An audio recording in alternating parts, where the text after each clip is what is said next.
बातमी राजकीय वर्तुळातून। उपमुख्यमंत्री एकनाथ शिंदे आणि भाजपचे प्रदेशाध्यक्ष रवींद्र चव्हाण एकाच व्यासपीठावर आले होते।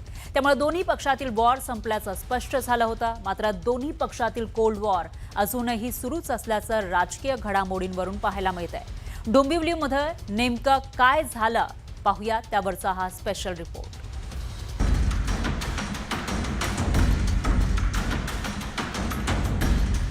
सावळाराम क्रीडा संकुलाच्या कार्यक्रमात डोंबिवलीमध्ये एकनाथ शिंदे, रवींद्र चव्हाण एकत्र आले। नगरपालिका निवडणुकीच्या प्रचारात एकमेकांवर केलेली टीका, नेत्यांच्या फोडाफोडी यावर त्यामुळे पडदा पडल्याचं चित्र निर्माण झालं होतं।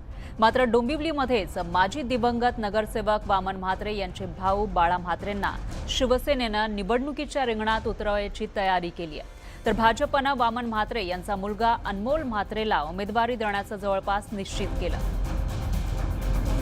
मात्र वामन म्हात्रेंचा आशीर्वाद बाळा म्हात्रेंनाच असल्याचं वक्तव्य करून एकनाथ शिंदेंनी भाजपला डिवचलं। आपलं वामन म्हात्रे पण योद्धा होता, लढत होता आणि बाळा म्हात्रे त्याचा वामन म्हात्रेचा खरा आशीर्वाद बाळा म्हात्रेलाच आहे।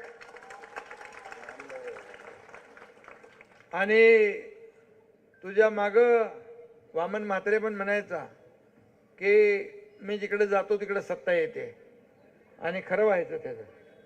आता बाळा म्हात्रे त्याचा भाऊ आपल्याकडे आहे, त्यामुळे तुम्ही समजून जा। एकनाथ शिंदेंच्या वक्तव्यावर भाजप गप्प राहणं शक्यच नव्हतं। वामन म्हात्रेंसोबत घनिष्ठ संबंध होते याची आठवण करून देत रवींद्र चव्हाण यांनी त्यांना अनेकदा वामन म्हात्रेंनी आशीर्वाद दिल्याचं सांगितलं। यावेळी त्यांनी आशीर्वाद आणि डायरेक्ट लिंक अशी सांगड घातली। त्यांचा मुलगा अनमोल हा त्यांच्या निधनाच्या अगोदरच त्यांनी असं सांगितलं होतं की त्यांची मुलगी आहे, मुलगी जी भांडूपमध्ये नगरसेविका आहे, भारतीय जनता पार्टीची आहे, तर रवी युती झाली तर अनमोलला आशीर्वाद दे, युती नाही झाली तरी आशीर्वाद दे।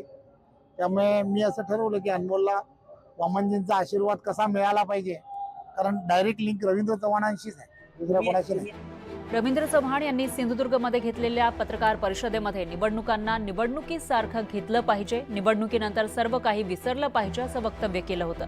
त्यामुळे भाजप आणि शिवसेनेतील संघर्ष मिटणार असल्याचे संकेत मिळाले होते। पण होम ग्राउंड डोंबिवलीमध्ये आल्यानंतर दोन्ही नेत्यांनी केलेली वक्तव्य कोल्ड वॉर सुरूच असल्याचं दाखवून देतात। एकंदरीतच नगरपालिका आणि नगरपंचायत निवडणूक शिवसेना आणि भाजपमधील कुरघोडीच्या राजकारणानं गाजली होती। आता जिल्हा परिषद आणि महापालिकांच्या आगामी निवडणुकीमध्ये सुद्धा वाद कायम राहिल्यास महायुतीची डोकेदुखी वाढू शकते। Bureau report, news 18 Lokmat.